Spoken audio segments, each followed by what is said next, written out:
Noisy Pixel.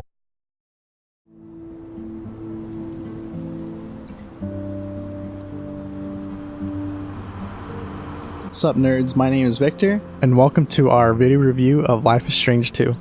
We will attempt to stay away from any story spoilers during the review, but if you wish to go in totally blind, please refrain from viewing until after you played the game.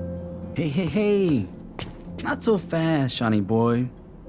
Don't you think your papito deserves a hug? Life is Strange 2 aims to take the player down an emotional journey by focusing on themes of family. We meet two brothers, Sean and Daniel, who are forced to survive against all odds after an incident left a family member dead. Oh, shit. Hey, he swore. It is the events which caused that death that puts these kids in a situation they would have never dreamed of. Shit. Officer Matthews, I've got a 10-10 in progress. Life is Strange 2 also requires the player to get into the mind of an older brother as he watches over a sibling. The game doubles down on these systems by requiring the player to keep a watchful eye on Daniel so he doesn't get into any trouble. By giving me this responsibility, I felt like I had full control over Daniel's life and snapped into a parental mindset to see him to safety. It's okay. You just had a bad dream. During exploration, Sean is able to interact with Daniel to get his commentary on how he feels about the situation. I found it easy to become close to these characters and sympathize with their situation, thanks to the way developers handled these interactions between brothers. Watch me.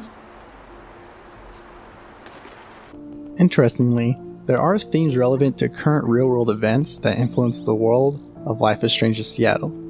Themes of police brutality and racism cross paths with the main characters as they go through their travels. These story elements do a decent job melding into Don't Nod's style of storytelling that puts players into really tense scenes. Just close your eyes. Thanks, Sean. I'm glad you're here. Choices following the opening events mostly heavy tending to the bond between brothers, although some of the more casual choices felt as though I was just moving the story forward, not so much changing or altering events. However, Don't Nod understands when and where to include the more important decisions, which had me feeling pretty emotional a few times. Damn. I still have like 10 books left in the series. I won't finish until I'm 20. As for the scenes themselves, pop-ins during cutscenes happen often and are tough to ignore during tender moments. As I steadily watch Sean trying his best to keep Daniel happy, these pop-ins occurred during camera cuts to the next frame. Maybe this was a technique used to save resources, but it was badly timed. Keep dreaming, dude. Overall, Don't Nod did refine texture and animation for characters and environments. In previous titles, faces and movements were stiff and lacked clear expression. The refinements have a better quality to the overall presentation that helped me focus on the characters and their journey.